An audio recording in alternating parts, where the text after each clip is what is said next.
Sets up the center field. Our show's going back.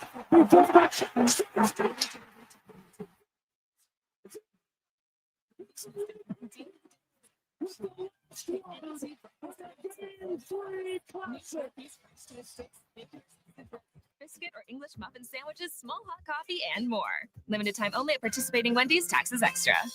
Prostate cancer affects 1 in 6 men in Alberta, and this November we're fighting back. Every dollar raised fuels early detection and life-saving support. Donate today for the men in our province. Visit keepitinalberta.ca to start your fundraiser or donate today. Missed during the offseason. That little piece of season. 2nd and 6. Touchdown! Enjoy delicious food and beverages and even book a lesson with one of the Leduc Golf Club pros. Whether you're a seasoned golfer or just start, has done it again as he launches a 3-run homer to put the Blue Jays on top. Or visit the Leduc Golf Club today to book your spot and swing into action all year round. You're getting the lowdown. Whoa, who took off all the lights? Receiving. Presented by PlayAlberta.ca. 40. Presented by Arco menu. Introducing. And a curveball hit deep. Left center field. Gone!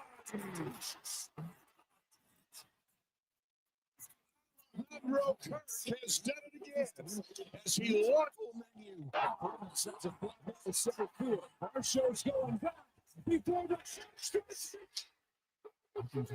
for months, but I don't have the skills for the jobs I want.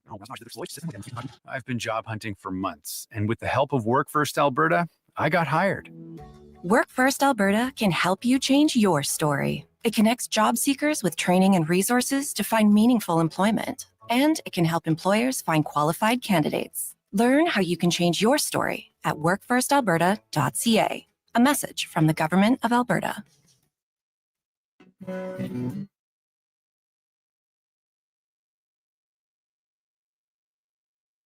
Jason Gregor Show. Piece receiver. 2nd and 6. Mahomes, hands on, caught by Kelsey. Touchdown. On Sports 1440. Curveball hit high and deep. Left center field.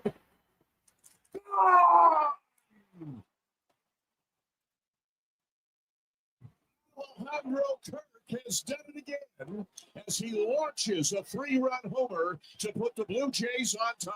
presented by PlayAlberta.ca, Alberta's only regulated online gambling website. Yes. Sets a fly out the center field. Our show's going back. He put the catch to the touch.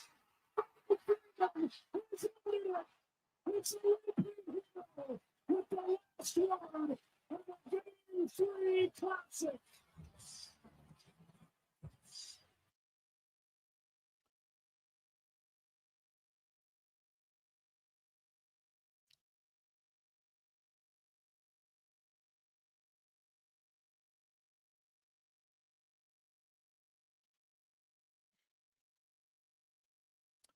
Good afternoon. Tuesday edition. Jason Gregor Show. How are you? As always, brought to you by PlayAlberta.ca, where tonight, Lotto Max. Get your tickets at PlayAlberta.ca, and you could be the big winner of $40 million jackpot. So good luck at PlayAlberta.ca. I could tell I'm half asleep. I got to take off my lanyard. That was a late night last night. How many of you stuck it out for 18 innings? There was no runs in the 8th, the 9th, the 10th, the 11th, the 12th, the 13th, the 14th, the 15th, the 16th, and the 17th.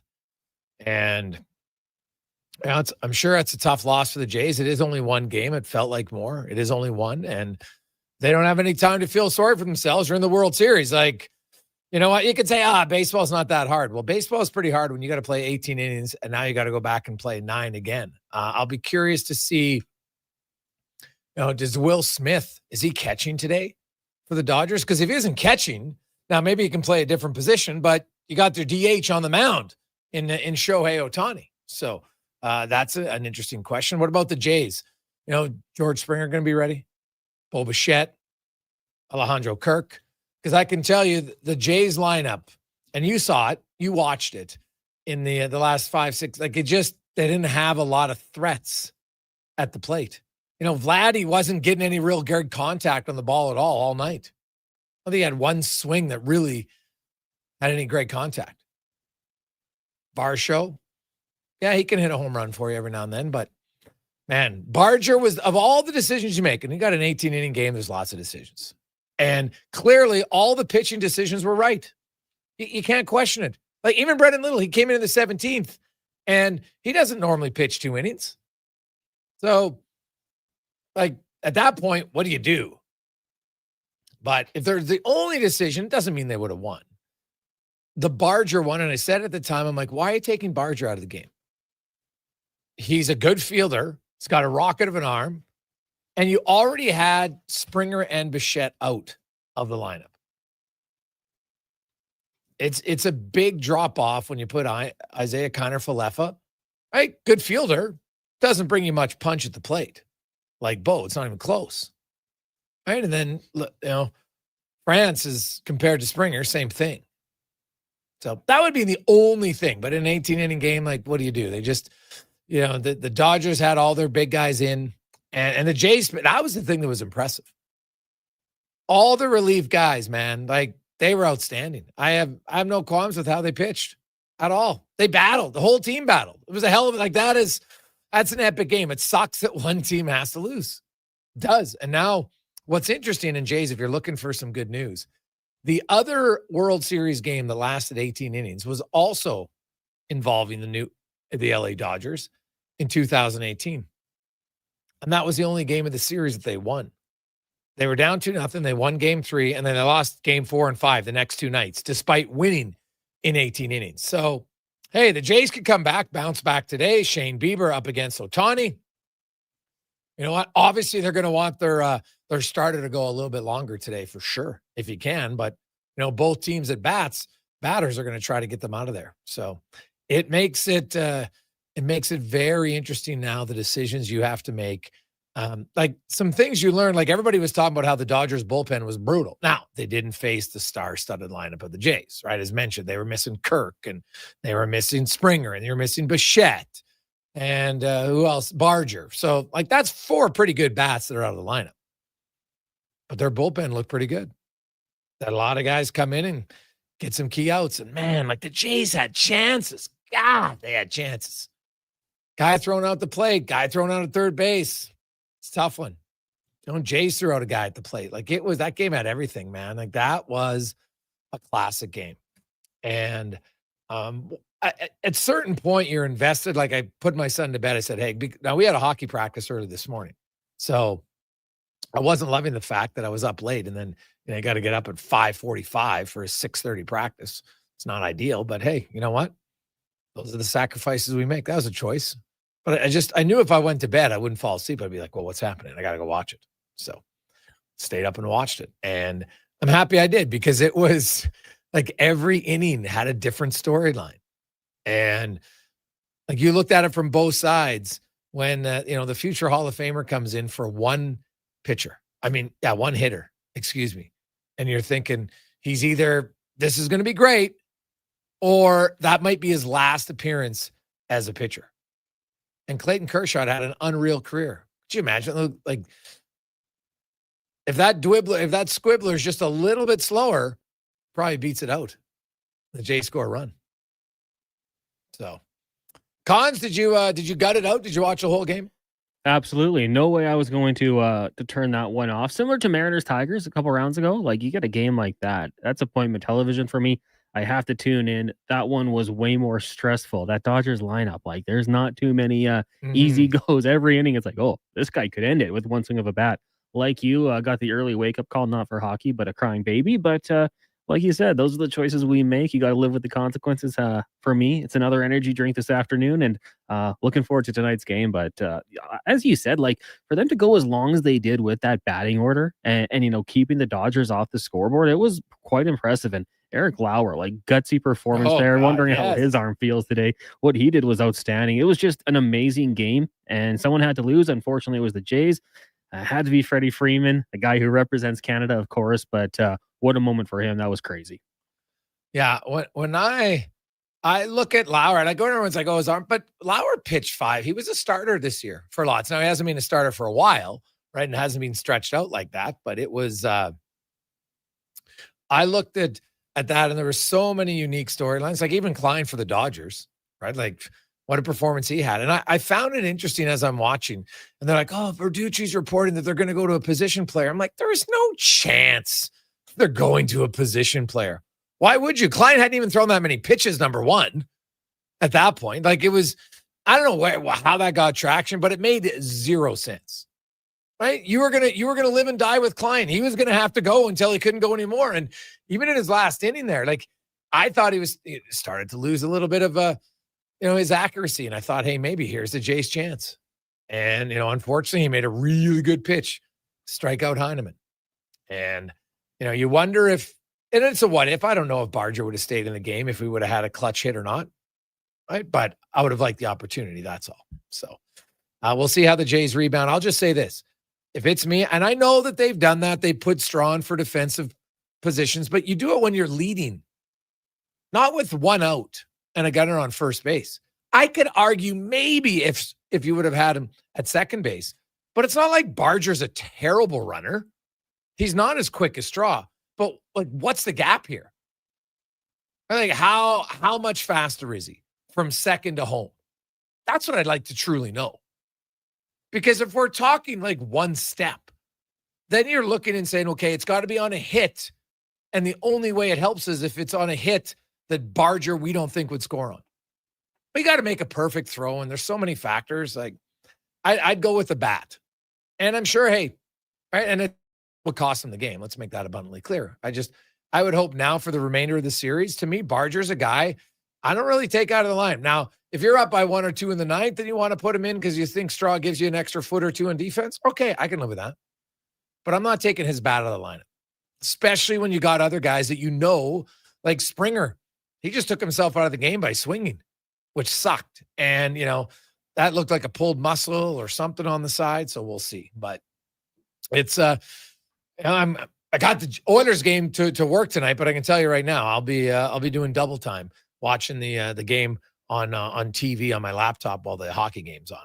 And the game, puck drops probably not till like 7:38, 7:40 tonight for the Oilers, in case you're wondering. So you should have at least close to 4 innings done by that time with first pitch at 6:08 Edmonton time.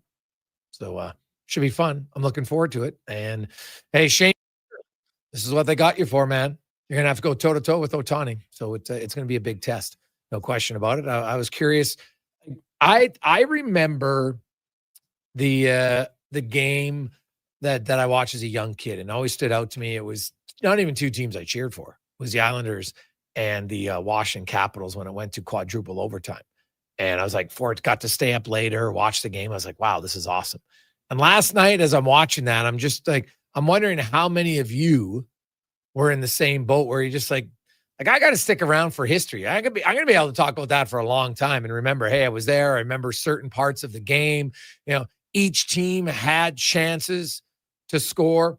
I love Schneider when I made sense. Yeah, you walk both guys, load them up. And it worked. But you know what? I was thinking to even walk the number 9 hitter and the number 1 hitter. But I give them credit. They got the pop out, the infield fly, the number 9. Then they walked Ohtani and Betts. And hey, it worked, man. Lauer got out of it. It was an epic game. Disappointing for Toronto fans, no question. But an epic game. And what are they going to do for an encore tonight? That, to me, is going to be the biggest question. Is what can both sides come up with tonight? How much does fatigue play a factor? Do you think Will Smith can play catcher tonight after catching that whole game last night? I'm interested by that. I had a lot of baseball guys sending me notes about that's what they're watching to say, can Will Smith do? And if he is he maybe susceptible for a pass ball or something? So just because the wear and tear of playing catcher, it's pretty difficult. So We'll see. And you hope that Kirk is ready to roll because God love Heineman, but it's a massive drop at the plate from Kirk to Heineman. Like massive. Just like it's a massive drop from Barger to Straw. So you got to hope those guys are, even Bichette to, Isaiah or Connor Falefa. It's a massive drop at the plate. And because of the offense of the Dodgers, you got to hope the Jays can have most of their big bats in the lineup. And they're going to need Vladdy. Vladdy's got to come up with something big, right? Like a hard hit ball, double, triple, get an RBI, get something. They're going to need him tonight. No question about it. So we'll talk about that. Of course, Chelsea Janes, Washington Post, MLB national writer, will join us in hour number one. We're going to hear from Trent Frederick. He had an interesting story about last night's game. Cole Bagley will be by. The surging Utah Mammoth, winners of 7 in a row, which is a franchise record. It is only their second year. But if you consider them even part of the Winnipeg, Arizona, because they relocated, and I know they're a separate franchise, but in the history of the organization, both the Coyotes and the Jets each won 9 games once. So in theory, because you got to remember, look at a lot of their players were drafted by Arizona. Right? They don't have anybody on their roster yet who's a Utah draft pick in the NHL, but they got a lot of guys like Dylan Guenther, had a chance to catch up with him today. Logan Cooley, Clayton Keller. It's like they got a good young group of teams. And then those other picks that they made recently, Geeky and Moser, they used them to acquire Sergachev, right? Doan is part of that deal to bring in JJ Peterka. So Bill Armstrong's made good draft picks. And he's either developed them or he's turned them into NHL players. And that's why this team's competitive. It was interesting. Leon Draisaitl had quite the quote today. I don't even, and knowing Leon, it wasn't like, Leon's not stupid. He knew exactly what he was saying. He's talking about, hey, a good test. And his quote was, obviously a lot of skill, a team that's feeling it right now. But this isn't the time where it matters to feel it, right? You got to show it down the stretch. Obviously, they're off to a good start, would help, so it's going to be a great test for us. So there's like backhand compliment chirping you saying, hey, let's see if these guys have what it takes down the stretch. I like it. We need it like it's a compliment, but it's also like, hey, let's pump the brakes here. Let's see what you got. And, talking to Guenther, he said the biggest mistake he feels they've made in the past at times is maybe they got paralyzed by playing against McDavid and Draisaitl. Because in his words, they got spanked a few times. And if you get watching and you respect them too much, they kill you. So this Mammoth team comes in. Guenther says it's the best team he's been on, obviously dating back to his days in Arizona. They're competitive. They're good.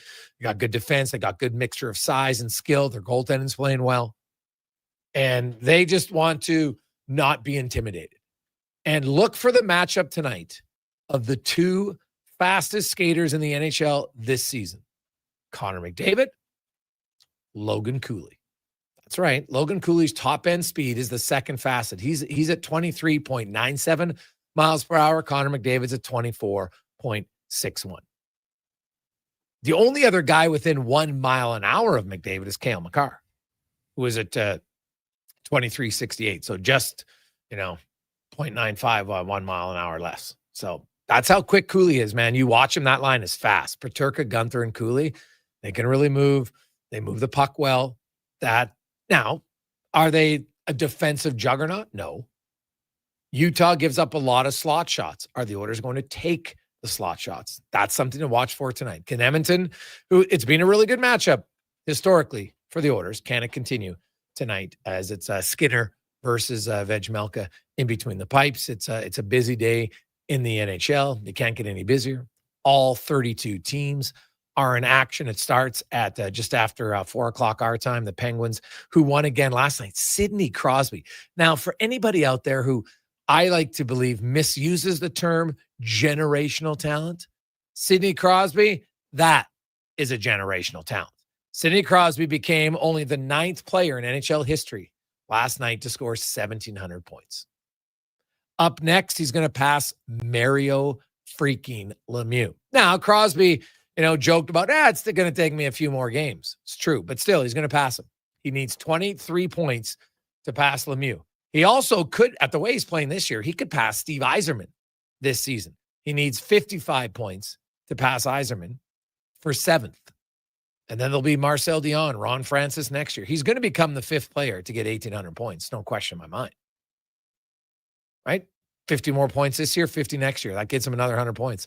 And then he's there. So how long will he play? I don't know. He has an outside chance to get to 2,000. You know, Connor McDavid has a very legit chance if he stays healthy to get there. Because if you look at Connor McDavid's games played and his points, he's at 1,094 in 722 games. And so he's well ahead of what Crosby's pace was throughout games played. And, you know, McDavid's going to get to, he'll be in the top 70 here very soon in scoring. You look at this year, how many more points does McDavid have this year in him? At least 80, I would think, probably close to 90, which would put him then at 1,184 points, which puts him at 55th in NHL history this year. And then he'll just keep climbing for the following years. But that's a generational talent. And right now, the Pittsburgh Penguins, give them credit. I didn't think they'd be this good. It's start. It's early on in the season. Not going to go crazy, but they are playing very well. And another guy who's playing well, Jenny Malkin, he keeps climbing the list in points. Next up for him, Johnny Busick, also Mike Modano, should pass Brett Hull, maybe even Luke Robitaille and Yari Curry. Malkin needs 38 points to get to 1,400. He'd be the 23rd player there. And then he'd pass Curry, Robitaille, Hull, Modano, Busick. It's pretty good company to be in. So, but the Penguins, how long will this last? So far, so good for them. So we'll update you on a busy night in the NHL. Of course, the Oilers and Utah, we got lots on that. And of course, Game 4 of the World Series. We'll take your text, 833-401-1440, 833-401-1440 in our inbox. We'll return to the Gregor Show, presented by PlayAlberta.ca. When you have lifting and material handling needs, Northwest Crane delivers. Western Canada's Sandy dealer, backed by the industry's toughest one. 3 years, 3,000 hours, no compromises. They service all crane makes and models with skilled technicians and deep industry expertise. Alberta owned, with locations in Leduc and Grand Prairie, and fully equipped service trucks. Northwest Crane keeps your operation lifting. For more information on sales or service, visit northwestcrane.com or call today. Hey, sports fans, we've got a clear choice for you. At Crystal Glass, we provide customers with the perfect glass for any job. From home to auto and even commercial, installation or repairs, we're your team. Call 310-GLASS or visit crystalglass.ca. Crystal Glass.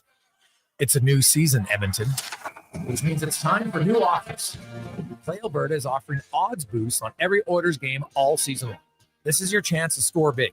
And for a limited time only, our listeners can get an exclusive $50 free bet when they deposit $50 using code Gregor50. That's code Gregor50 for an exclusive $50 free bet. Alberta wins with Play Alberta. Must be 18 plus to play. If you gamble, please use your game sense. PlayAlberta.ca. This is Andrew Walker, host of the postgame show on Sports 1440. After every hockey game this season, tune in and chime in as we talk about the game. It's all sponsored by Legacy Heating and Cooling. Don't get left in the cold. Visit legacyheating.ca. Five-time Junior Hockey League champions, the Spruce Grove Saints, are excited to be back on the ice at the brand-new Thompson Family Arena. Be part of the action and enjoy some of the best Junior Hockey Canada has to offer by experiencing a Saints game for your next outing. Tickets range from $10 to $17 with free parking and some of the best food and drink specials in town. For more information on tickets and how you can become a partner, go to sgsaints.ca. Hey everybody, it's Jason Strudley. How would you like to join me and the superstars of hockey on an exotic holiday? Join us on a 7-night cruise through the Mexican Riviera, leaving from Los Angeles and including Cabo, Mazatlan, Puerto Vallarta, and more. While we relax and cruise at tropical waters, you can attend an intimate meet and greet with legends like Bill Ranford, Fernando Pisani, Kelly Buckberger, Ron Lowe, Gene Principe, Jack Michaels, Louis DeBrusque, and more. There's still time to get in on every hockey fan's dream cruise. Book now and save $500 per couple. The Edmonton Hockey Legends Cruise. Price start at just $23.99. Part of the proceeds support the Ben Stelter Foundation and Kids with Cancer. Visit cast.tours/Edmonton. Call 1-833-347-7678. Call now to book and save $500 per cabin when you mention promo code Stingray Radio. That's cast.tours, 1-833-347-7678. Need the perfect ride? The Golf Cart people have it. They offer a wide selection of new and used models from top brands like Club Car, Yamaha, and E-Z-Go. Whether it's a lifted cart for adventure or a sleek ride for the course, they'll find your match. Customize with accessories or choose a ready-to-go option. Trusted by Albertans since 1997 for quality. Visit golfcartpeople.com to find your cart and hit the road or fairway your way. The Lawnmower Hospital. Finish up the season with the Lawnmower Hospital and Ego, the #1 rated battery-powered platform. Ego lawnmowers are easy to use, powerful, and efficient. Transfer the battery to the pressure washer and clean the house. Don't forget the air blowers for when the leaves fall. Get Ego at the Lawnmower Hospital. Power beyond belief. Visit lawnmowerhospital.com. We're more than repairs. We're more than mowers. The Lawnmower Hospital. Fountain Tire. Get up to 15% off select tires, up to $125 off a set of 4 select Goodyear tires, and $50 off $150 service until December 13th. Restrictions apply. Book today. Fountain Tire. We're on this road together, Canada.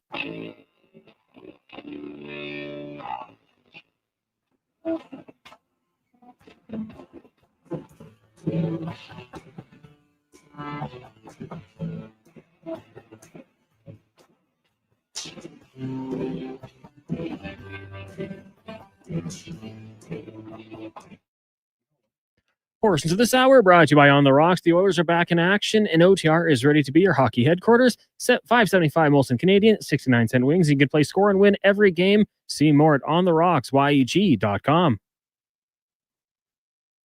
The Jason Gregor Show, the best of Edmonton sports talk and beyond. This is Sports 1440. Presented by PlayAlberta.ca, Alberta's only regulated online gambling website.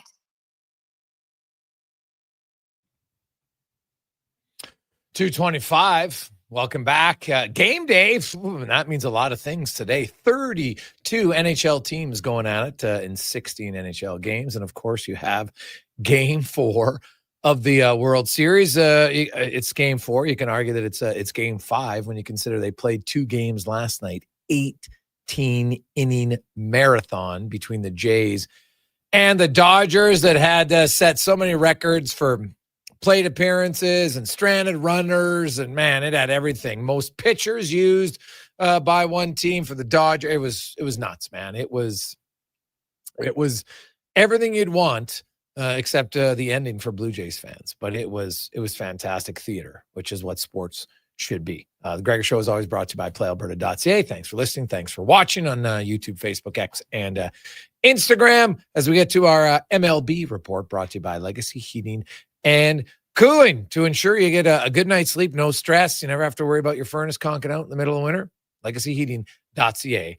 They will help you. National beat reporter writes at the Washington Post, Chelsea James, joins us. Chelsea, good afternoon. How you doing? I'm doing great. How are you? Well, I'm a little tired. We had an early morning hockey practice. Worst time ever to have an early morning hockey practice on a late World Series marathon game. But as a diehard sports fan, I can't go to bed. I need to stay up and watch a game that, like, you write for a living, Chelsea. You're trying to explain and write everything to try to put it all into one article from that game last night. It's pretty difficult.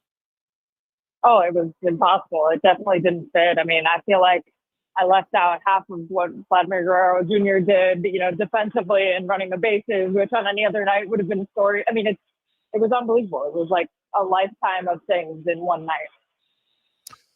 When you look at the game, and what was interesting about it is, it went 18 innings, but it wasn't like there was a lack of chances for it to end early. Bases loaded, teams are leaving guys on second and third, bases loaded. Like it was an entertaining, no scoring for 10-inning game.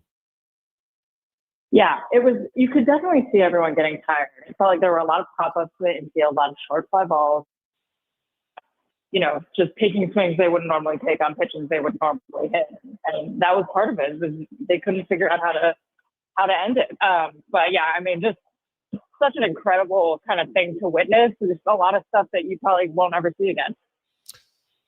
Do you think the Dodgers catcher, Will Smith, is he going to be able to catch today after going 18 innings last night?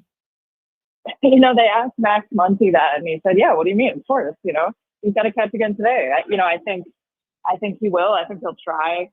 I'm sure if they get a lead, a big lead, they'll get him out. But yeah, I think especially the Dodgers kind of understand that when it gets to this point, you just run the best guys out there and hope they stay healthy.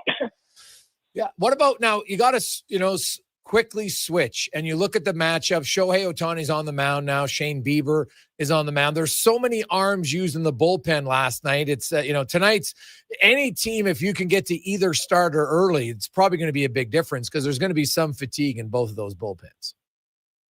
Yeah, there's no doubt. And I think too, I think the Blue Jays have kind of a unique advantage in that it is very rarely that the next day's starting pitcher is as affected by what happened the night before as Shohei Ohtani will be. Now, whether it matters, I don't know. But, Bieber got up a little bit there at the end, but I don't think that's going to matter. But I think Ohtani was, he was playing the whole time. I mean, he basically ran off the field to try to go home and sleep. So, whether he will be at his best or not, I think is a fair question. And, catching him when he's not at his best would be kind of a big break for them, even after what happened last night.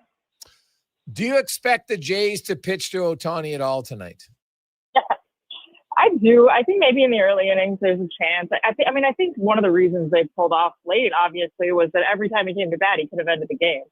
So you take your chances putting him on in that situation. But I think early in the game maybe they can try. But yeah, I mean the way he was swinging last night, it certainly made sense to take their foot off the gas there and just put him on first and hope the rest of them beat you. Yeah, well, it obviously was a good strategy. Got him to the 18th inning. And then it just like the Jays offense, the one thing that became apparent was when Springer left with injury and then Bichette was taken out and Kirk was out and Barger was out, like their offense just didn't match the Dodgers. I know they had like infield hits and different things here to get close every time, but they just, you never felt like they were threatening as much as the Dodgers could threaten because the Dodgers had the home run power, and obviously that's ultimately what won the game. Yeah, I mean, their lineup by the end of the night the Blue Jays lineup was not in good shape. And, I've seen some people kind of getting on John Snyder for that.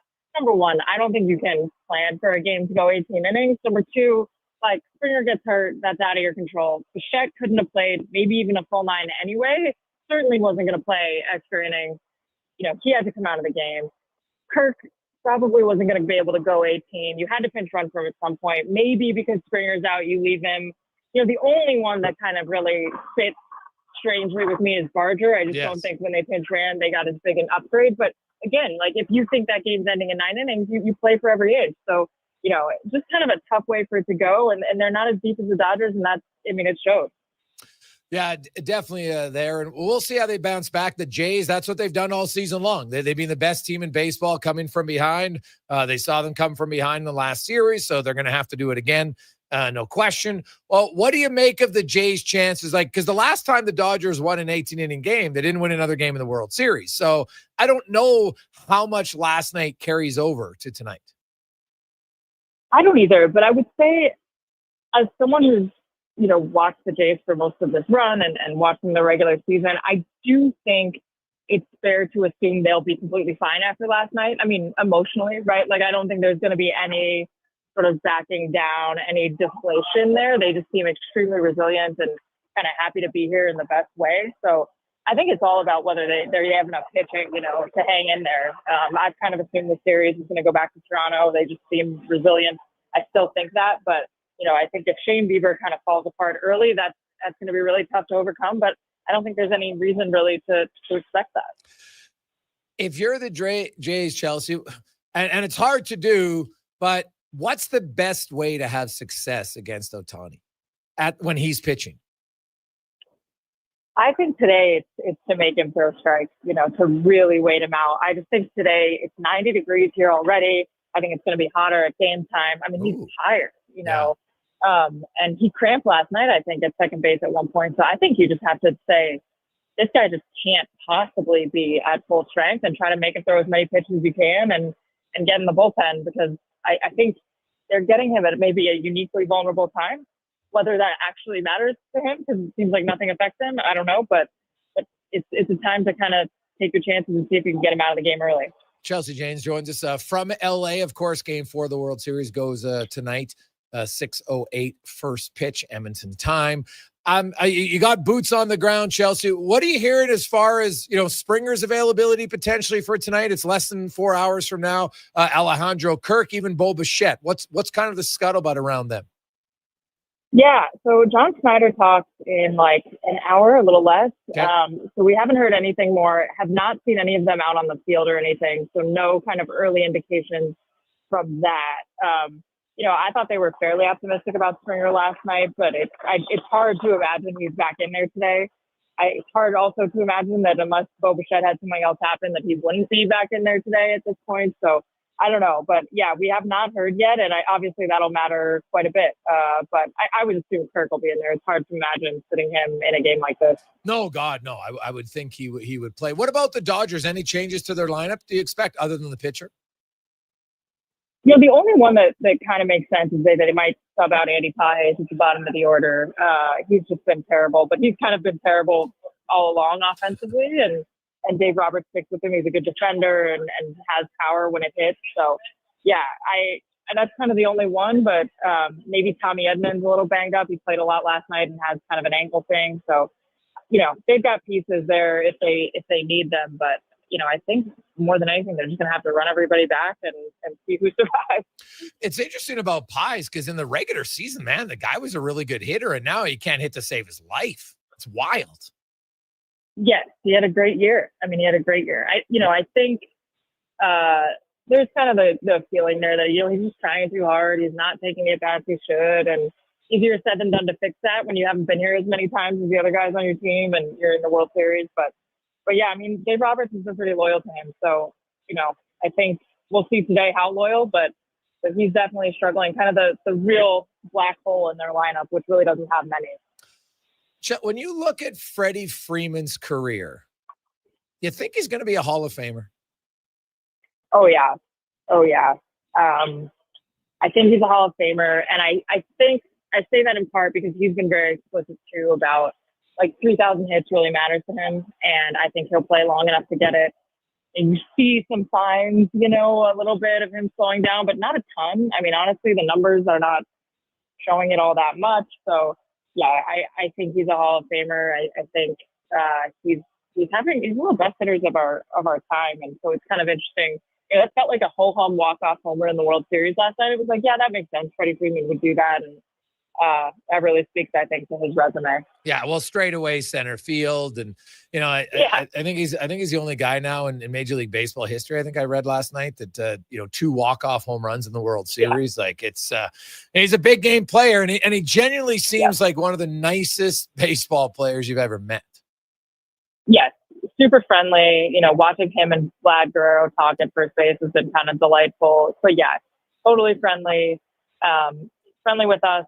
Friendly with teammates. We never know fully what goes behind the scenes, but for everything we get to see of him, he's I think a pretty delightfully dour presence. A little self-deprecating, but kind of just a fun guy to watch play and enjoy the game. And what did you make of the Clayton Kershaw? So, Clayton Kershaw is a first ballot Hall of Famer. I don't think there's any debate in anybody's eyes about that. He got to pitch early in the playoffs, didn't go very well. He comes in for one at bat. That might have been I'm not sure how many Dodger fans were even watching that with their eyes open at that point, just to his age, because it's kind of a weird thing to say that one at bat could really change a thing for somebody. But if that would have been his last at bat, he gives up a run. People are like, oh man, he held on too long. But if that's his last appearance, it just really rubber stamps what an unreal career he had. Yeah, I think, I'm sure everyone saw the video of his wife kind of breaking down after he got the out. He has felt really vulnerable this postseason. His stuff is just not there. If he doesn't locate it perfectly, he has no chance. Even if he does, guys can hit it. He just is not the kind of guy you want in a high leverage release situation. But he also isn't really up to starting par with everyone left in the rotation. So it's kind of like, what do you do with him? Yes. And it felt like he would be in kind of garbage time innings, and like he was last series where he or 2 series ago, I guess, where he got kind of battered, and it felt like, oh, it can't end this way, but it's going to end this way because this is all he can handle. So for him to come into a situation like that and get that out, you kind of hope it ends there. Or if he gets another chance, it's in a situation where he's able to kind of succeed. But I think he knows, and everyone around the Dodgers is wary of putting him in those situations. So the fact that he survived it was a huge achievement, I think. And lastly, looking at it from somebody who covers the league on a national perspective, what do you think happens with Bo Bichette and the Jays in the offseason? Such a good question. I think they have money to spend. Everyone expects them to try to spend it. Obviously, I think this playoff run has been a sort of great vibes solidifier here, that if Bo Bichette's worried that he can win here, he's not worried about that anymore. So it kind of all lines up that he should be able to stay if he wants to. That being said, he's, a batting title type guy with a major league pedigree, not, a disciplined guy in the clubhouse. And there are teams that need shortstops. I mean, like the Atlanta Braves probably need a shortstop. And are they going to reach out? Probably. And then, would he want to stay? Is he willing to take less to stay? Would he have to take less to stay? I don't know. But I don't think it's a sure thing. But I also don't see any major roadblocks to not getting something done with the Jays if they want him and he wants to stay. Well, Chelsea, hopefully you have time for a quick nap, and then you get set for Game 4. Thanks so much for your time. Appreciate it. Yes, thanks for having me. Chelsea Janes joins us from LA, and man, it was such a great game. Like, I know the ending sucked, and I was cheering for the Jays. Like, it's rare that I get to really get engaged and cheer for a game. I was yelling when Ohtani hit his second home run. I'm like, what are you pitching to him? That's what I was thinking. I'm like, what are you doing? I don't get it. Right? Not seventh inning. I'm like, God, walk him. Guy's been killing it. But I understand why you're like, hey, we put a lefty in there. Like, I get this. I get the strategy. I understand all of it. But I'm like, man, sometimes you just like, hey, you tip your cap and say, hey, today's not our day. But that was in the moment. And it's, hey, it's way easier sitting on my couch to question, decisions at certain, because it's a split second decision and you trust your players. I understand all that. But it's kind of fun being a fan I don't call the person an idiot. That's where I think it's different. Is when people, oh, he's an idiot. I'm like, no, you're an idiot because you actually think you know more. I could be like, why don't you do it? But I never think for a second that I'd be a better manager.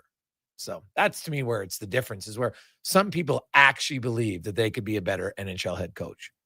And then you'd ask them, say, okay, what system are you going to implement? And they can't even name the system. They don't even know what the system is. They don't even know how to coach it. So that's where you can disagree with decisions. That's awesome. But the minute you have to start name calling something, oh, he's an idiot, he's a moron, then you're like, well, you don't really have an argument.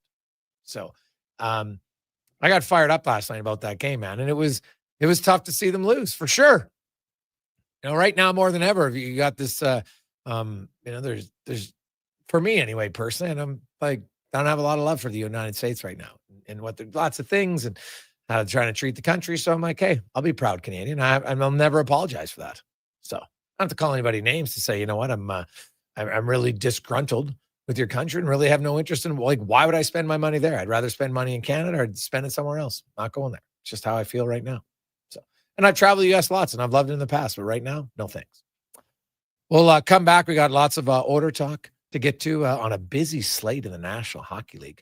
32 teams playing tonight, 16 games, and basically they play kind of every 15-minute start time, give or take. There's the odd half an hour in between the two games, and so we'll get to all of that. We'll hear from Trent Frederick, who's trying to build some momentum here after a pretty sluggish start. We'll get to that. Chris Knobloch and more. Oh, the lineup, by the way, 11-7. Oilers fans. Oilers are going to go with 11 forwards, 7 defensemen. Troy Stretcher is going to draw in tonight. Curtis Lazar will come out of the lineup, so Noah Philp remains out. Zach Hyman did skate today and was taking some line rushes. Now, he's not available to talk, which is disappointing. But if he's a full participant in practice tomorrow, then he should be talking. So we'll see. I think if you see Zach Hyman in their practice tomorrow, that's just another good step of him getting closer. Does that mean Saturday? Because that's the earliest he could play, maybe. But it's he's getting closer, no question about it. Janmark's still a week, 2 weeks away. Obviously, Kapanen's another 5 weeks. Regula also is getting closer, not going tonight, but I think he's really close. And you're probably going to see him by the weekend for sure, is my understanding. So take a quick break. We'll return on the Gregor Show, presented by PlayAlberta.ca. Sure, your couch is comfortable, but watching the game is always better at On the Rocks. With crystal clear TVs, you won't miss a single play, and the specials are a major league win. Pre-game warm-up starts with specials 30 minutes before the puck drops. Get 69-cent wings and $5.75 Molson Canadian and Coors Light drafts, and play score and win every game for your chance to win big. Be part of the action this hockey season. See the menu online at ontherocksyeg.com. Mr. Rooter meets a ghost. 1 plunge, 2, and 3.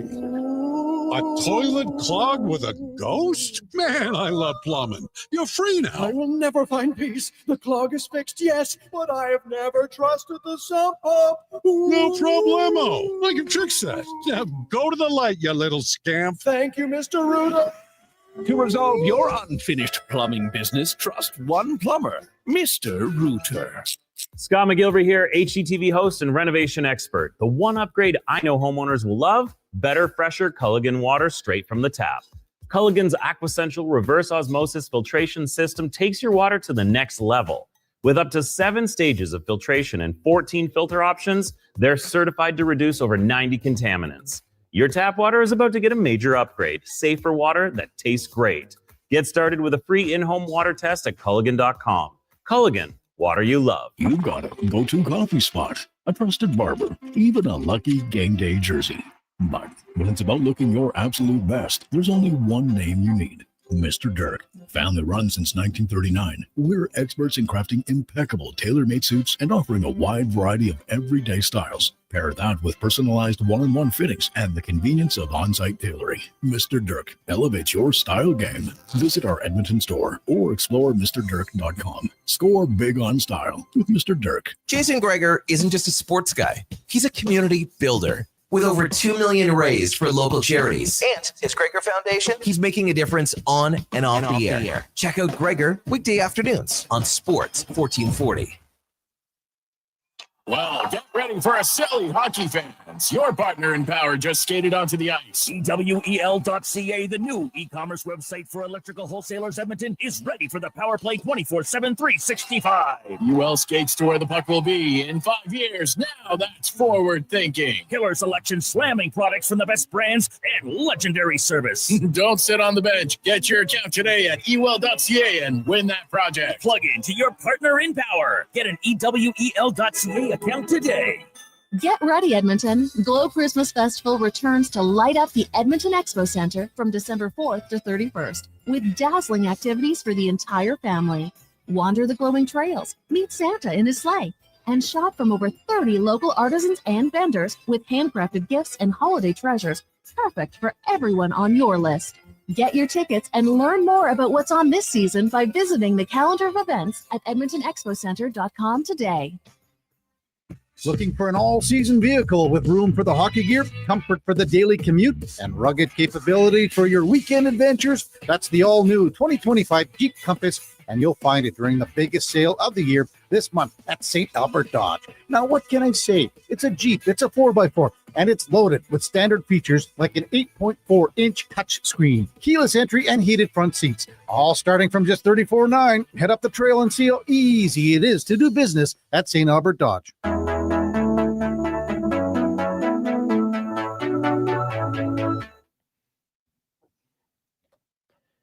Portions of this hour brought to you by Cantork. What's the best way to beat the tariffs? Buy Canadian. Cantork's products are not only made in Canada, but right here in Edmonton. Save money, support Canada at Cantork.com. From puck drop to kickoff, it's the Jason Gregor Show on Sports 1440. Presented by PlayAlberta.ca, Alberta's only regulated online gambling website.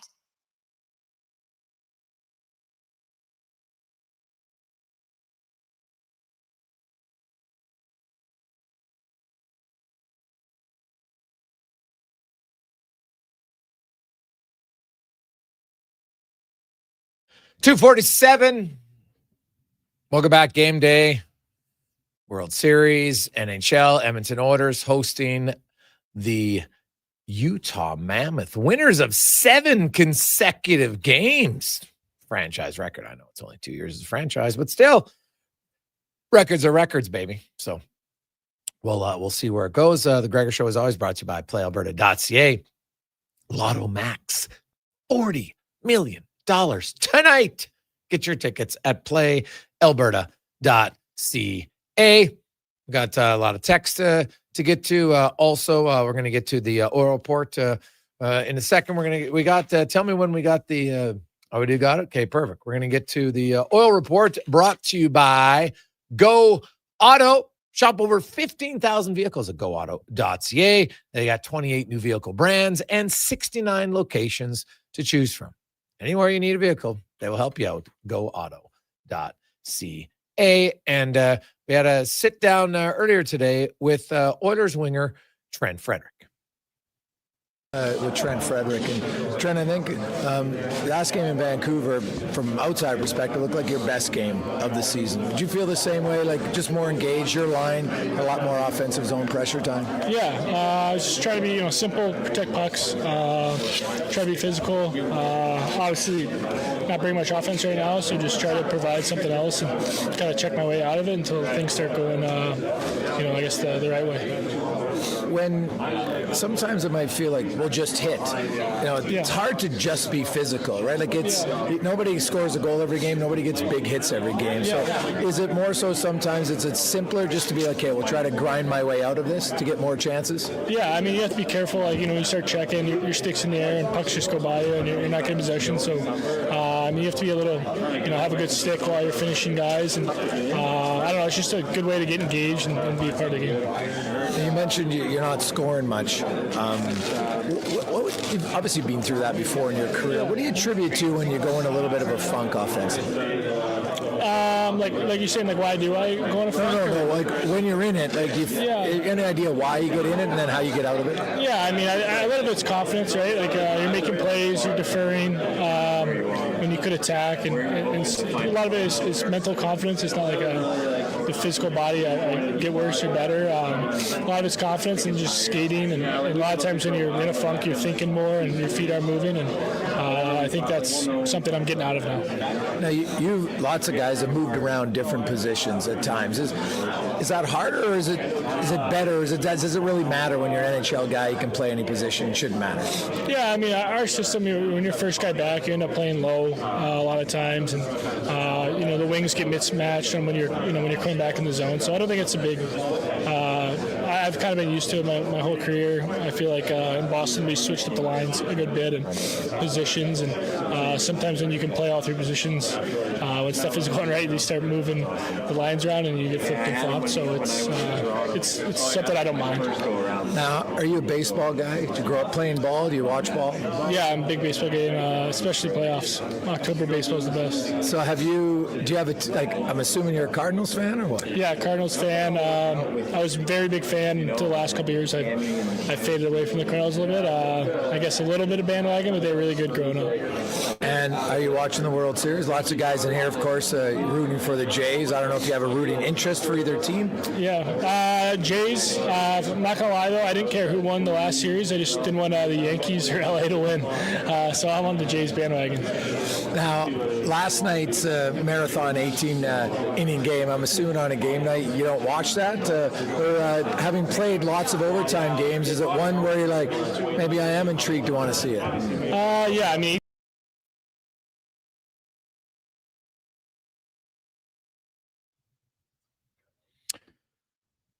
Oh, something happened. The technical wizard there just died at the end. So we'll see what occurred. But either way, Trent Frederick. So here's what happened. And it's too bad. We'll try to get that story. So he was watching the game. He fell asleep in the seventh inning. He has like the timer on, right? So his TV shuts off. He wakes up. He gets woken up at 11:45. His fire alarm. He purchased a new house. Him and his fiance. And so he's dead asleep, and all of a sudden his fire alarm goes off in his house. He's never had it, doesn't even know what it is. So he spends kind of 15 minutes trying to figure out what's going on, right? He wasn't sure if it was like his alarm system to his house. So his fiance's like, someone's in our house. So he's rocking around his house. He's got his flashlight on his phone, and he's like, hey, is there anybody in here? He was describing the story. It's pretty funny. And anyway, he finally figured it out that it was his fire alarm that was going off. And he shut it off once, right? Goes back to bed, boom, Comes back on 15 minutes later. He's like, what the hell's going on? So now he's been up. You're kind of wide awake for a bit. And he looks at his phone, has a notification. It's like Jay's going to the 16th inning. He's like, what? So then he ended up watching the final few for a bit and then fell asleep again. He said, but it was wild. He said he couldn't believe it. He was out for that long. Basically, you're sleeping. He fell asleep in the 7th inning. Right on the 16th, it's like you've missed a whole game. 9 more innings, right? It's another 3 hours. So kind of joked, goes, yeah, I still got lots of sleep, but he still isn't sure if he's figured out what set off his fire alarm. And he said the thought did cross his mind. I said, are we just going to go to a hotel right now? Because I need some sleep. I got to play tomorrow. But he ended up having a good sleep. So, anytime you move into a new place, there's always a few things you don't understand. It's like you ever get a new vehicle or something. You're like, how am I, all these buttons, what's going here? What's going there? So I found it quite comical that as he's describing, he's walking around his house, he's thinking, because his fiance's like, I think that's our alarm. Someone's in the house. So your mind always goes to the worst possible thing. Like we had our CO2 detector or something, low battery. Yes. And I'm like, Ashley's freaking out. We got to get out of the house. I'm like, hold on, let's take a breath here and figure it out. But we're freaking out. Like the highest pitch noise too. Like if you can stay calm in that situation, you're a rare one because it's tough. Oh God. Yeah. No, you kind of have to. We got a lot of thoughts on that. Hey, Gregor, I agree with you. And I like that you asked Frederick if it was his best game or not. And I like his response. I thought it was his best game. He mentioned in there that he doesn't have a lot of offensive confidence. I think sometimes as fans, we forget how much of a factor that plays in the game. It's not like you just lose your skill, but if you lose your confidence, you just don't make the plays you're normally capable of making. And that's very true, Mike. And you've got to work through it. That's the hardest part of being a professional athlete. I don't care. It's the hardest part of being a salesman or a saleswoman. Right? Hardest part of being a teacher, hardest part of being whatever your job is. If you're not feeling comfortable and confident in your job when you go in there, you're not going to perform as well. It's just that simple. Right? I don't think it matters what job it is. And obviously in a job that requires a lot of split-second decisions and a job that has your opponent right in your face. Like most of us, like you have competition for your job. But like if you're a salesperson, it's not like the other salesperson is, like you're running to see the new client and they're elbowing you in the face to beat you there first, right? Or maybe they're in better shape and they can run faster. It's not necessarily how it works. So sports is different in that way. Now, hey, when you play sports that you're open to be critiqued, you're open to be applauded. That goes with the job. It's just how it is, right? I don't have any necessarily empathy. I don't, when people want to get personal and try to track down somebody's family members on social, like you're crossing the line. Now you as the person doing that need to check yourself, right? You need to reevaluate because you're not being a good human being at that point. You want to be mad at a player because they play for your favorite team and they make a mistake. That's all right. That's your choice. But the minute you try to take it personal and attack family members or anybody else, like to me, now you're the problem, not them. Like you made the choice to cheer for the team and it's your right to criticize the player, but it's not your right to go off the deep end on things like that. So I don't have like empathy for players because you're a good athlete. It's an unreal job. You get paid huge money. It's all good. You love it. Like there's very few people who wake, oh geez, I got to play a game tonight. Oh, this is brutal. Like, give me a break. You might be sore. You might be tired, but you're still pretty happy every game that you get to play. That's just how it goes. So we'll see. 833-401-1440, 833-401-1440. Hey guys, a longtime Jays fan. I have to say it's unreal having them back in the playoffs. I was in my early 20s when they won in the 90s, and I've been waiting for this. Even though I'm dragging my behind at work today, it was well worth it, Frank. Yeah. I think probably a lot of people like, obviously you want the outcome to be different if you're a Blue Jays fan, but being able to sit there and watch it, like you're probably more stressed than you have been in quite some time and probably more in emotionally invested in a game that you have been in quite some time. Hey, Cons, did you tell your wife to take a deep breath during the CO2 scare? Nope. Didn't do that. Didn't say anything like that. Never take a deep breath. Never tell them to calm down. Let me look into it. Yeah, Serenity now. She probably has she's probably much more calm, cool, collected than I am in those situations. When it happened, I was not functioning. I'm like, it's just loud. I don't know where it's coming from, but that happens. Yeah. Let's get to the con man and a sports 1440 update brought to you by Fountain Tire. Stop in right now at Fountain Tire. You thinking about swapping your tires? Well, Fountain Tire's got up to 15% off right now. Great time to make the switch or grab a new set before the rush hits. FountainTire.com. This is the Sports 1440 update. Game 4 of the World Series goes tonight down in Los Angeles. Dodgers, Jays once again. Dodgers lead that series 2-1. Jays sending Shane Bieber to the mound. The Dodgers countering with Shohei Ohtani. In the NHL, Oilers in action hosting the Mammoth. Puck drop set for 7:30. We'll have pregame coverage for you here on Sports 1440 with Andrew Walker, Donovan Paulson, and Lennon Ferraro getting going at 7. Busy day in the NHL. Everyone's in action. You've got the Ducks and the Panthers. The Leafs taking on the Flames. Golden Knights in Carolina. Wild host the Jets. The Sens in Chicago for a meeting with the Blackhawks. The Rangers with JT Miller head back to Vancouver, and the Kraken taking on the Montreal Canadiens. In the association, Sixers in Washington. Heat host the Hornets. Knicks taking on the Bucks. Thunder undefeated hosting the Kings, and the Clippers take on the Warriors. And some news from the NFL. The New Orleans Saints will start rookie quarterback Tyler Shuck against the Rams this weekend, with Spencer Rattler remaining on the bench. Coming up in hour 2 of the Jason Gregor Show, we'll discuss the Mammoth with Cole Bagley. I'm Connor Halley. This has been a Sports 1440 update. It's Sports 1440, a Stingray radio station broadcasting on Treaty 6 territory. Download the free iHeartRadio app and listen to CKJR wherever you go. When pumpkins glow and night turns chill, there's one fall treat that fits the bill. A pizza shaped like a jack-o'-lantern with smiling pepperoni pattern. Thin golden crust, so cheesy and tasty. Get yours now, better be hasty. It's only around for a limited time for a spooktacular price, $17.99. Better ingredients, better pizza, yes, it's true. Papa John's Jack-O-Lantern Pizza is coming for you. Spookily and proudly locally owned and operated. Got a car you're ready to part with? Find out what it's worth. Fast, easy, and totally free at Go Auto. We're talking top dollar trade-ins, whether it's a little worn or still rocking that new car smell. Just a few clicks, and boom, you've got your value. Text value to 780-777-7777 to start. That's value to 780 all sevens. Why guess what it's worth? Let Go Auto show you the money. Since 1971, The Brick has been committed to saving you more. Right now, hurry in to save up to $1,000 off sofas and sectionals, up to 40% off mattresses, and up to 35% off furniture. Plus, buy any 3 select major appliances and save 15% off. And if you find a lower price before the end of the year, including Black Friday and Boxing Day, we'll refund the difference. Some exclusions apply. See in store for details. The Brick, saving you more. Monopoly Double Play is back at McDonald's. So let's practice winning. You just won 25 grand. And go. Yes! I said 25 grand. That's what I'm talking about. Yeah!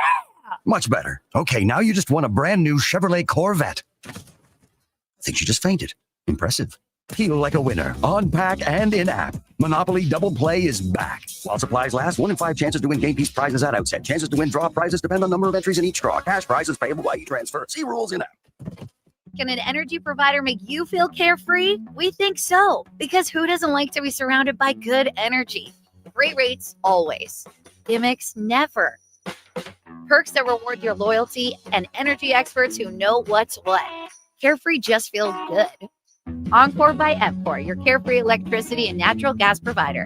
Customers are free to purchase natural gas or electricity services from a retailer of their choice. For list of retailers, visit ucahelps.alberta.ca or call 310-4822 toll-free.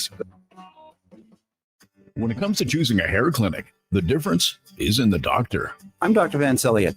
Transforming how you feel about yourself is a very personal experience, and I'll work directly with you every step of the way. Physicians come from all over the world to learn from Dr. Elliott. If your personal goal is to help other people achieve theirs, you must deeply understand the latest treatments. Want to feel confident and comfortable? The difference is in the doctor. I'm Dr. Van Celliot at drvancelliot.com.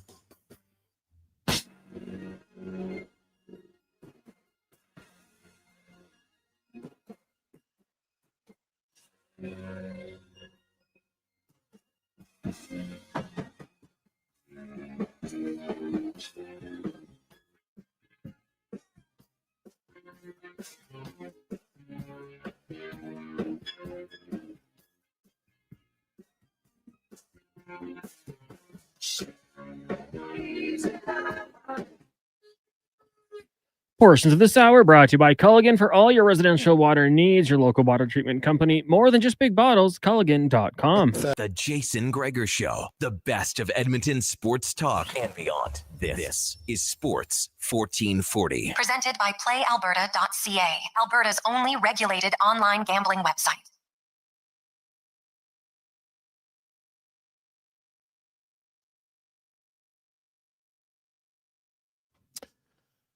.303 Sports 1440, sports1440.ca. Oilers Nation, YouTube, Facebook, X, and Instagram. You can watch us there. You can watch Sports 1440. So thank you very much for listening, for watching, for texting the show. However you contribute. We love it. Just by listening, that is outstanding. It's always brought to you by PlayAlberta.ca, where there's no shortage today. If you want to get on a little fun, some action. They got some special odds boosts today on a game where there is multiple options. How about 16 NHL games tonight? Well, it includes the Edmonton Oilers taking on the red hot Utah Mammoth, winners of 7 in a row. You got the Penguins and the Flyers. Then Calgary is in Toronto. Vegas is in Carolina. Columbus in Buffalo. Anaheim in Florida. Islanders are taking on the Boston Bruins, who, after winning 3 straight, are 1-7 in their last 8 games. The Lightning trying to get to 500 after a little bit of a slow start, but they have won 2 in a row. And they are in Nashville. Winnipeg is in Minnesota. The Detroit Red Wings, did you see that game on the weekend? They were trailing 4-0 to the Blues and came back and won 6-4. Like, unreal. And taking on the Blues. The Blues are a little bit banged up. No Jake Neighbors tonight. No Robert Thomas. Could be going from bad to worse for the Blues. Washington is in Dallas. Ottawa, who's on fire lately. They're taking on the Chicago Blackhawks. The New Jersey Devils, who have won 8 in a row, are in Colorado to take on the Avs. Then you have Utah and Edmonton. The Rangers, JT Miller returns to Vancouver. Wouldn't it be awesome if Elias Pettersson just skated out first shift, dropped the gloves? Let's go, buddy. Let's see what you got. Of course, he never would, but oh, that'd be awesome. It would be awesome. So you have Montreal is on the road in Seattle, and then the late game tonight has the LA Kings taking on the Sharks. The news out of LA today: Warren Fogle is out an extended period of time with an injury. So we'll see where it goes. Another NHL story. This is not a great story. Katie Strang reporting this, that former NHLer Ryan Kessler has been charged with 2 counts of 4th-degree criminal sexual conduct. He had an arraignment today. He pled not guilty. There's lots of people wondering what 4th degree is. Well, it has to do where you coerce someone, and also has to do with someone who's over the age of 13 but under the age of 60. Like, it's not great. So we'll see what comes of that. But you get charged, so going to court over it. So it's not ideal. Hopefully you make better decisions at times, people. That's all I would say about that. 833-401-1440, 833-401-1440. We're going to get to Chris Knobloch now as we go in the room, brought to you by Action Electrical. 53 years in business. Great company to work for. And they are hiring 2nd, 3rd, and 4th year electricians. So if you're looking for a company that you can help you maybe finish off your schooling, but also start your career, apply today. Careers at actionelectrical.net. And Chris Knobloch just talks about they've shown a good ability to come back in games, but is there a frustration in the fact that they've been trailing too often, especially coming off the losses in Seattle and Vancouver? Well, third period's the most important period. And if you're going to have a strong period, you want, as a coach, to see your players perform in that period. But, you can't win many games if it's just the third period. So one, I do like that we have had strong performances at the end of the games, but we need to be able to put together closer to a 60-minute game. And, there's always going to be times where the other team's going to have a push. You're not going to be able to dominate for 60 minutes. It rarely happens just because every team's so good. But we need to find ways to have more of a push for the 60 minutes. Yes, that would be, I think that is very well said. And you'll see kind of how it plays out tonight. People wondering, Nurse and Bouchard, now they played together one game in Vancouver, didn't give up a goal. They were on the ice for a goal. That's a plus, especially consider how many goals against Ekholm and Bouchard were on specifically. I know there's a lot of people, Nurse has been on for 5 goals against 5-on-5. That is, has he made some mistakes? Of course. But he's not getting obliterated. Ekholm's been on for 12. Bouchard's been on for 9. And Nurse has played more minutes than both of them. So he moved Nurse with Bouchard. I know in the past that hasn't historically been a great partnership. What did Knobloch see from it, and how long does he expect to keep it? Right now, I think it's important that we switched up our D pairs and had guys playing just with different partners. I just think with the way everyone's game is at right now, that we felt that some kind of switch had to be made. Whether this is a long-term or short-term thing, we'll find out. That was a good step with that top pair the other night with Darnell and Bouch. If they can continue to play like that and get better and become a dominant pair, then maybe we keep them together. But I don't think it's something that we are saying this is the way it's going to be. Yeah, I don't think it's going to be there forever, but who knows? You never know if you don't try to see maybe some pairs work out better. And how's the balance for him as a head coach in trying to keep lines together to get chemistry, but also trying to maybe need a spark because you're trailing? How do you balance that? Which one's more important? Yeah, no, we don't want to be switching up the lines. And if you have a lineup and it goes well, then we're not switching it unless it's maybe more defensive responsibilities, more of a matchup or something like that. But, I like where everyone is slotted right now, and maybe there'll be a little bit of a change, but I think we've identified who are the guys who are in their chairs right now. I think it's a good spot, and we're playing a good team tonight, and hopefully we can have a strong game where we're not switching up the lines. I know people like, he's switching all the lines. Well, it's the old chicken and the egg. What comes first? Hey, we played crap again. You know what? Let's just stick with the lines that are playing like crap. Right? It's a hard decision. It's easy on the outside for all of us to sit there and say, wow, hey, why wouldn't you, keep the lines together? Well, yeah, but we got no skin in the game. And you know what? Every coach, it doesn't matter. You can watch your team. You can coach U9, U11. You're like, hey, I like these two players together, and you'll stick with it even if it isn't working. And then sometimes you have to switch it. It's hard to switch lines at different times and see what works and what doesn't work. And so we'll kind of you have to try different things, no question. As long as and if you start winning some games, well, guess what? There's less changes. Because usually when you're winning, there's more players doing things properly, thus leading to wins. So the Oilers start winning a few more games, naturally. Now look at the lines for tonight. The top 2 lines are the same. The real change is Matt Savoy is going to play with Frederick and Henrique tonight, and they only have 11 forwards, so automatically there's going to be a switch. Curtis Lazar is coming out. Troy Stetcher's coming in on defense, and Sprite, because he's sat a lot of games. They want to keep guys engaged, so I understand why they do that as a coach, and you can't underestimate that. When you've got people around your group all the time, you want them to feel part of it, and if you sit out for too long, it's hard to feel part of it. Now, if you're injured, that's obviously a different thing. So we will we'll see kind of what they go from here. When Hyman comes back, Regula comes back, there's going to have to be some roster decisions.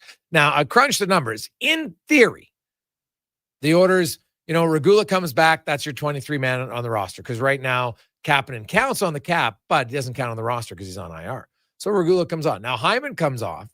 Now you have to send somebody off, but you also could move Janmark and Kapanen both to LTIR, which would allow you to only have to make one roster change if you opted for that. Now, Janmark's not good. So that would just, kick the ball down the road a little bit to see how he's healthy. But you might want to, if you don't want to expose someone to waivers, that's something you could do. Now, I'm going to say this. When Hyman comes back, I don't think they're going to keep a defenseman. Right? And Regula might be back before Hyman. So when Regula comes back, you know what? You could just add him to the roster. You don't have to make the decision right away. But if Hyman's coming back the next game or 2 days later, I think that's when they'll make a decision. I think it's going to be a defenseman getting put on waivers. That'd be my guess. And, might be Stetcher. At this point, that's who it would be. I know people say, well, what do you trade for him? If you're another team, are you going to trade a pick? I don't even care if it's a seventh rounder. If you only have 7 picks, are you going to trade one for Troy Stetcher? Now, a lot of it depends on timing. The Oilers might be able to put him through waivers and no one claims him. Remember, I think it was this exact same game. So the Oilers had put Dermott on waivers. They played Minnesota. Minnesota lost 2 defensemen in the game due to injury. Now they need a defenseman, so they claim Dermott. If they don't get injured that day, they probably don't claim Dermott. So a lot of it's timing, for sure. And I think we could see that. A guy like Troy Stetcher, would an NHL team claim him? Honestly, I can't say for certain. I would guess maybe not, unless I'd go over every team's roster and say, hey, is there a team that's, hey, we got some guys banged up. We need another NHL defenseman. Troy Stetcher is a proven NHL defender. He's played over 500 games, right? He's like a number 6, number 7. That's what he is. But could he fill up your team for 3 weeks until another guy gets healthy? 100% he could. And so that might be a factor. It all depends on the timing of it. So you can't say for certain if a player is going to get claimed, but I think if there's no injuries, it's probably less likely that it could happen. Now, Coach Nombach, his thoughts on Jack Roslovic now that he's seen him for the past few weeks. I've been very impressed with Jack. Coming here, he knew it was going to be a bit of a slow start. No training camp and no exhibition games, and now just joining our team. I think he's come in and pretty quiet the first 2 games, which was expected just because he hadn't had all that playing time, exhibition, but he's got better and better every game, and now he's very I want to say dominant, but he's a very strong player for us, doing a lot of things that are important. We saw him score that goal the other night, which is what we want, 5-on-5 scoring, him being able to chip in, but making so many other plays, like just being able to carry the puck in the offensive zone so we don't have to chip and chase and try and establish a forecheck. He has the skill and the speed to be able to, carry the puck in and set up some offense for us. So I've been very happy with his play, and I assume that it'll just continue to get stronger.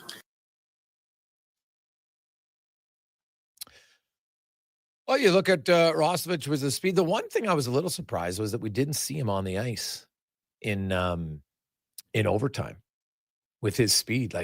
And he's got some skill. To me, over Mangiapane, I would probably have Roslovic just because he's a better skater, a little bit bigger, and I think maybe a little bit more naturally creative. So, let's see. 3:16. Quick break. When we come back, we are going to continue talking some Oilers. Also, we'll be joined by Cole Bagley, find out what is rolling so well for Utah on the Gregor Show, presented by PlayAlberta.ca. Sure, your couch is comfortable, but watching the game is always better and on the rocks.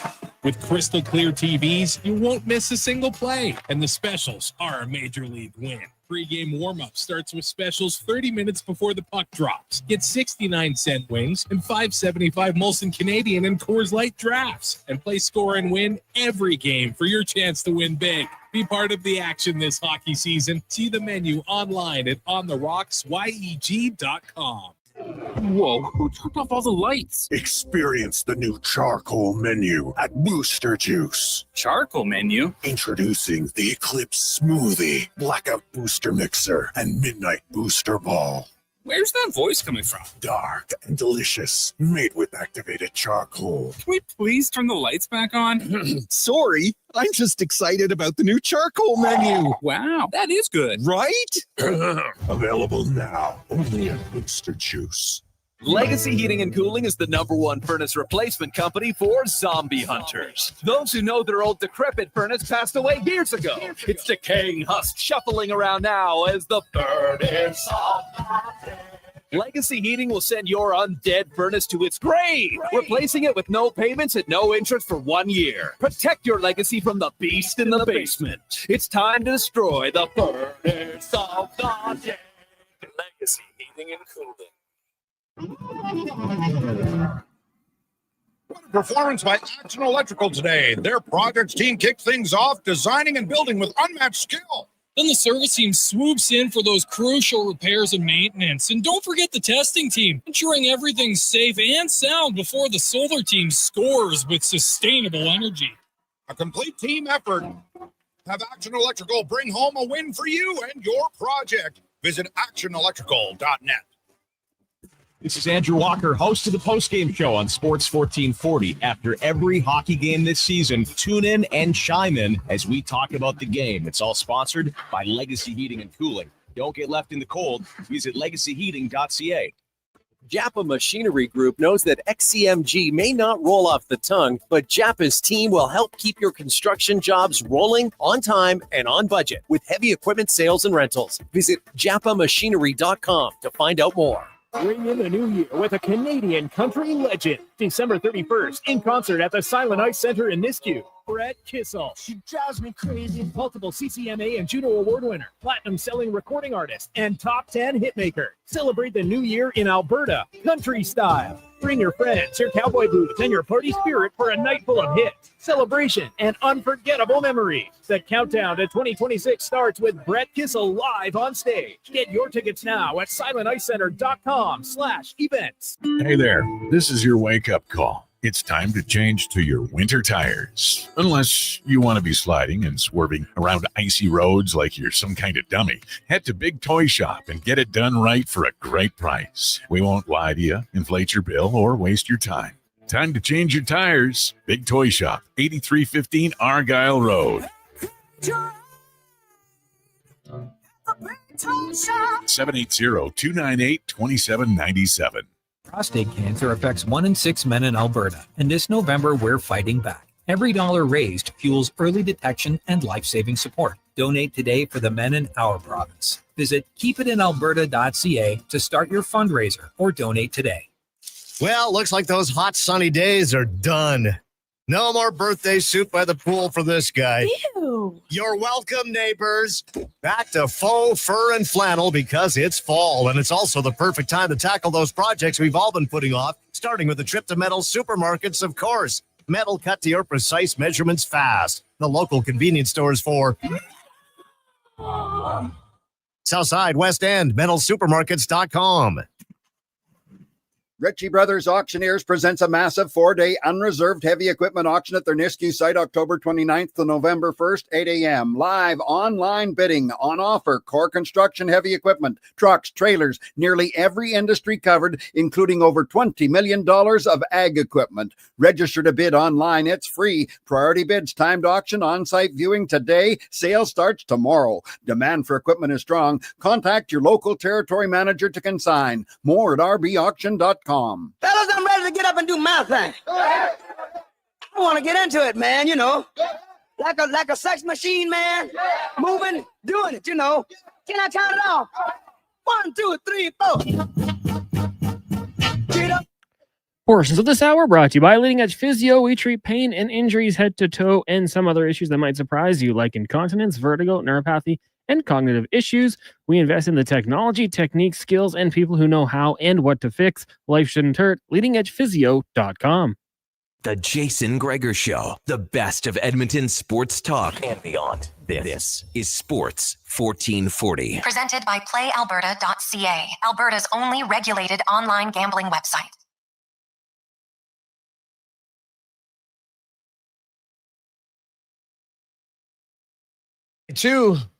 Welcome back. How are you? Jason Gregor, Connor Halley, Sports 1440.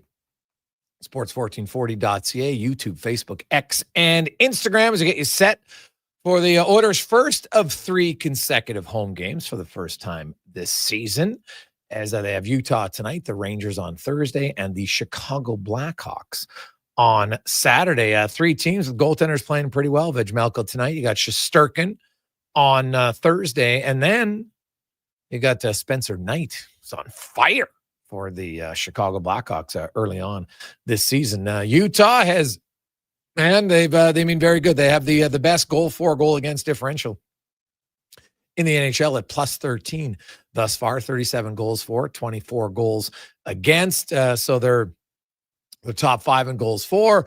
They are top 5 in goals against per game. So this will definitely not be an easy test. They have been giving up some decent looks from the slot, but Vejmelka has come up very big. And, talking to some of the players today, they, Gunther mentioned that, we haven't had a lot of success against Edmonton beforehand. And he mentioned that maybe at times there was a little bit of almost too much respect. You're just like, oh my God, it's McDavid. It's Draisaitl here. We got to be, we got to respect them. And you can respect them, but you can't get overwhelmed by them. So we'll see how that plays out tonight as we're going to go around the NHL, brought to you by McDonald's. And your favorite game is still here. Monopoly, but only for a few more weeks, where you have a double chance to win. You can do it when you get to your burger or your fries, but also on the app, you can peel like a winner right now, only at McDonald's. As we're going to catch up with Cole Bagley from KSL Sports. He's a beat reporter for the Mammoth. Chatted with Cole briefly today at the morning skate. And hey, right now, like obviously it's, and most, but people have been covering Utah. We still, they say, hey, like you kind of, even though it's not, you still consider it like Arizona. They obviously lots of their players, that's where they came from, right? It's a unique situation for sure, but this has been a long time coming. From their GM to their head coach to lots of their players, that they're now a competitive team. And a good start doesn't guarantee you a playoff berth, but they put themselves in a good position to compete for a playoff spot, because they've been one that's kind of had slow starts. We had their GM on yesterday. He talked about how, I know it sounds strange, but we just couldn't handle fans last year. We weren't really used to it, and they were trying so hard, it didn't work. But so far this year, ever since they announced their mascot, because they started the season on the road for 3 games. Then they unveiled their mascot in their first home game. And since then, they haven't lost. They're 7-0 with Tusky as their mascot, which is unique. As Cole Bagley joins us now. Cole, welcome to the show, man. How you doing? Good. How are you guys? Hey, I'm pretty good. The not as good as the Utah Mammoth, though. Winners of 7 in a row, and they're scoring goals. Their top 6 is really lighting it up. Give me your thoughts first on that Gunther, Cooley, Peterka line and what's made them so dangerous. Over the last week and a half, it's kind of been hard to really put to words just how good this team is playing. Like you mentioned, the top 6 pretty much down throughout the rest of the roster, just playing out of their minds. But obviously, top 6 is shining very brightly. I believe, in a lot of key statistical areas, both the Cooley and the Hayton line are top 10 kind of across the board. But to answer your question, the kid line, as they kind of refer to them, right? You got 3 players all under the age of 23. They play with blazing speed, not only off the rush, but once they set up in the zone, and if that's kind of how defenses, elect to play against them, the speed in which they move the puck, they're just able to dissect teams very efficiently. And what helps too is they're all kind of they've all kind of taken the next step in their games in terms of becoming more versatile in terms of their finishing. Last season, Dylan Gunther was almost strictly known for just those one-timers from that left faceoff circle. While he's still scoring that way, he's really committed himself to score greasy goals, to be able to score goals from anywhere on the ice. And we saw that the other night when they played against Winnipeg, and he scored that game-winning goal, which, kind of a fun stat, 11 of his last 17 goals are game winners, dating back to, I believe, last season. And he also leads the NHL since last February in game winners. So he's playing incredibly good. Logan Cooley has also, I think, taken the next step in his game in terms of just being more assertive, in terms of being just a little bit hungrier, and also, being willing as well to put himself on the line, put his body on the line. I don't know if you saw his natural hat trick the other night, but each one of those goals came from a different spot on the ice in a different way. And then JJ Peterka has just fit in seamlessly on that line with his speed. A lot of the times he's the one carrying the puck in off the rush, and trying to create space for his teammates. So it's a dangerous line. I believe it is the best young line in the National Hockey League, and might just be a top 20, top 15 line overall in the league. Well, their GM thinks they're the fastest line in the league. And if you go to NHL Edge right now, the only guy who's been faster this year than Logan Cooley is Connor McDavid. So I'd love to see those two lines go head to head. There would be a lot of speed, a lot of excitement on the ice. And as good as that line is, then you got Nick Schmaltz, who leads the league in points right now, 7 goals, 16 points. Clayton Keller's got 12 points. How does Barrett Hayton play with those two guys and only have 3 points? Barrett Hayton is kind of the unsung hero of that line. I've talked with him and with Coach Tourney on, kind of how they as a line approach things, but specifically Barrett Hayton, because to your point, right? Like, Schmaltz is leading the NHL in points, and Keller, I believe, is top 15.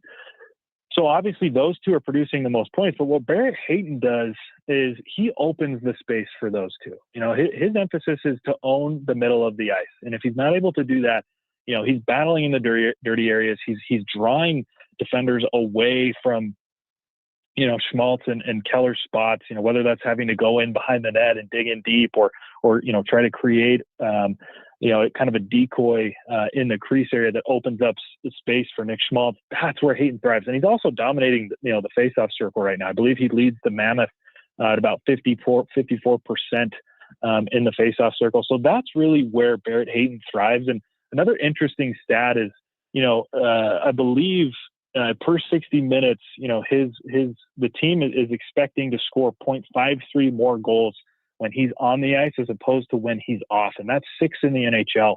And so it's just one of those things that it doesn't always translate to points on a stat sheet, but it is translating to points on a stat sheet on his line. And I don't think he would complain whatsoever that, his line mates are dominating in terms of points and he's not. No, he's just happy to be a part of it, and he's a critical part of it. And then if you look at Keller and Schmaltz, they have incredible chemistry. Of the 10 goals that those two players have scored during this winning streak, 8 of them have been assists to the other, and 6 of those have been primary assists. So it's just this really well constructed, high chemistry line where each guy plays to their roles and they excel in that role. Cole Begley joins us. Utah winners of 7 in a row come to Edmonton tonight. And on the back end, I know they've got it listed that Big Simishev is paired up. Now, I look at his minutes. He's obviously not playing all the time with Sergachev, but he does play there quite a bit. And for a young defenseman through 10 games, and anytime you can play that many minutes and have to face some quality competition, you must be doing something pretty good. Oh, 100%. I would say that Simishev is really just a true defensive defenseman. He's not necessarily a guy that's going to overly excel offensively. Now, he is working on that, and I do think he has the potential to, at one point or another, really figure out and unlock that part of his game. But right now, he's not complicating things, and I think he deserves a lot of credit for that. I think a lot of times, guys come into the league and they overcomplicate their games. They try to kind of dive outside of the lines and try to do too much. And Simishev has not flirted with that at all. He has stuck to what he's best at, which is playing very, very sound defensive in his own zone.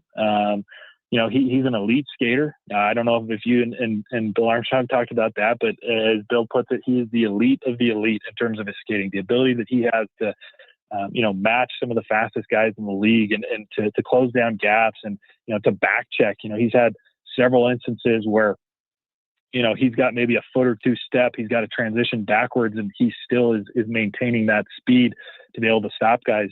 It's pretty incredible. And I think his potential is maybe a little bit higher than a lot of people were anticipating. And he's learning from one of the best, right? I mean, he's actually roommates with Mikhail Sergachev. I believe he lives in his basement right now. And he is just a sponge. There was a conversation that I overheard where Sergachev said that, he's probably asking too many questions. It's a little bit obnoxious, but that's a good thing. That's a good place to be, if you're a young guy coming into the league.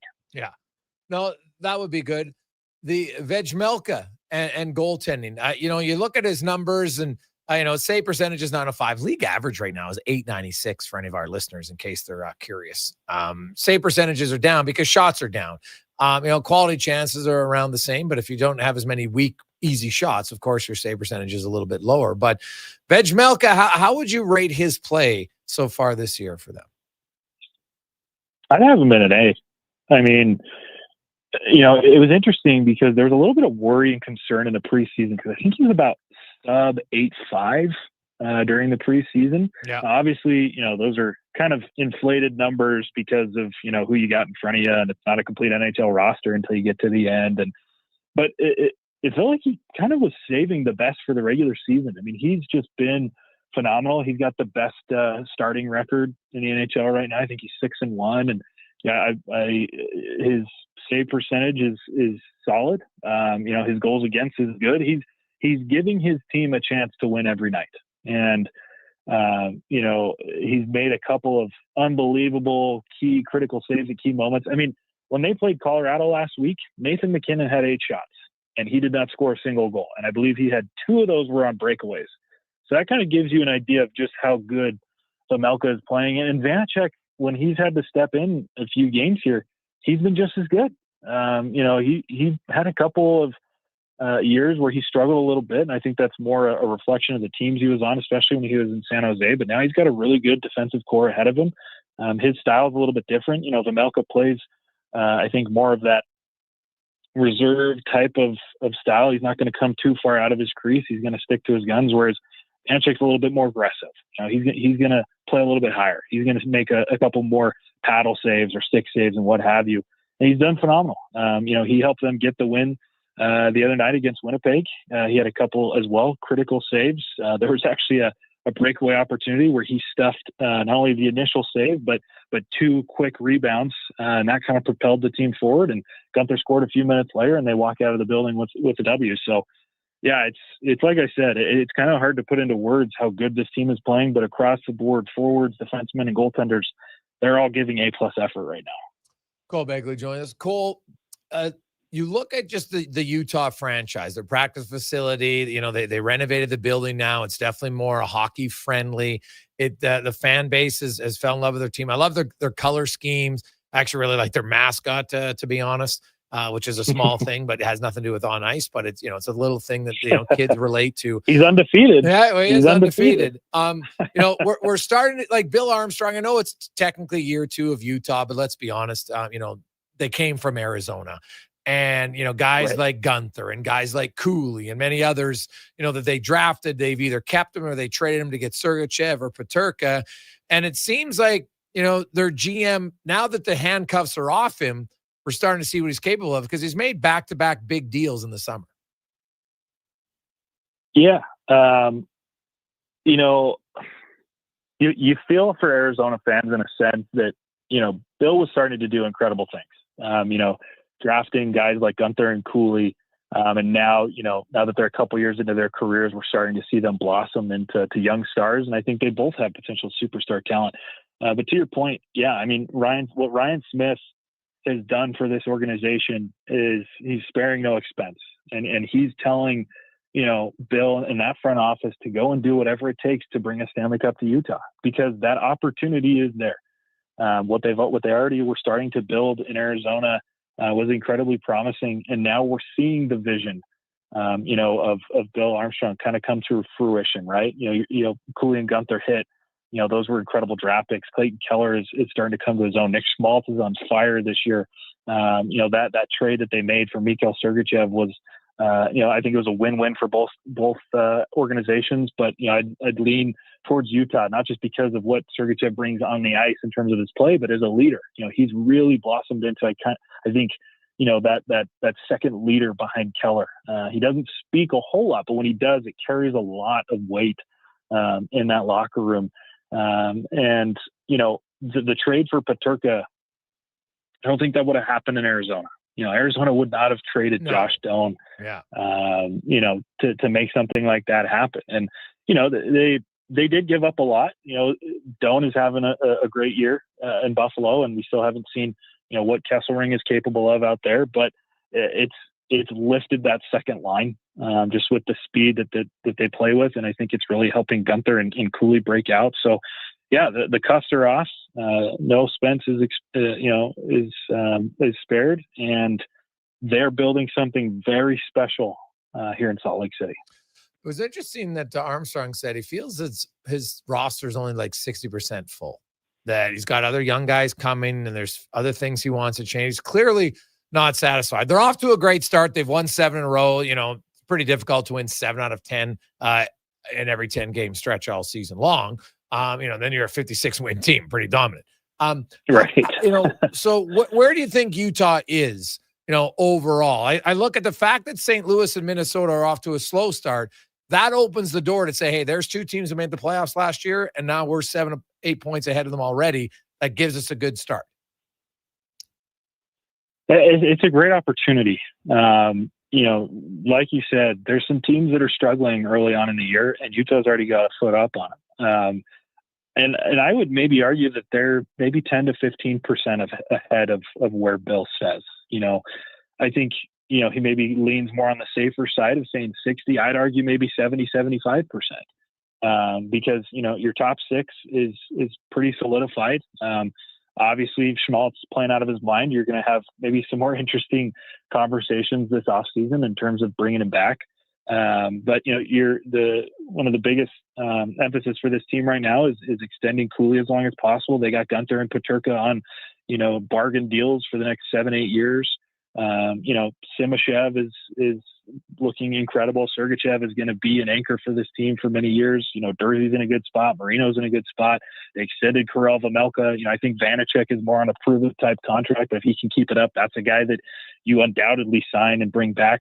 And then, in their prospect pool, you've got guys like, Daniil Boot, who's in Tucson right now and playing really well. I wouldn't be shocked if maybe we see him this season, but definitely in the future.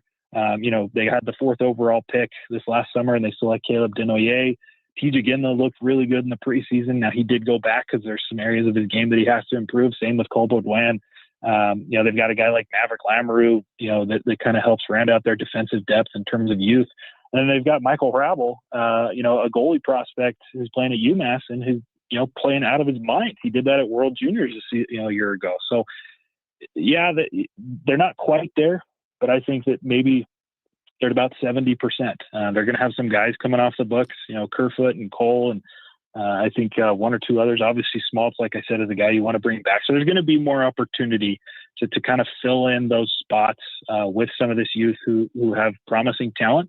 They're already, seeing the growth and the emergence of some of those young guys like Cooley and Gunther. And then you've got Keller and Schmaltz and Sergachev stepping into their primes. So, yeah, they're getting closer every single day. And I think they have a chance to be really, really good for quite a few years. Cole, we look forward to it. They'll be exciting, man. I really like the young Cooley kid. I think he's the player to, if you want to go to the next level, you need a superstar. And I think he's got the best chance to be the superstar of that group.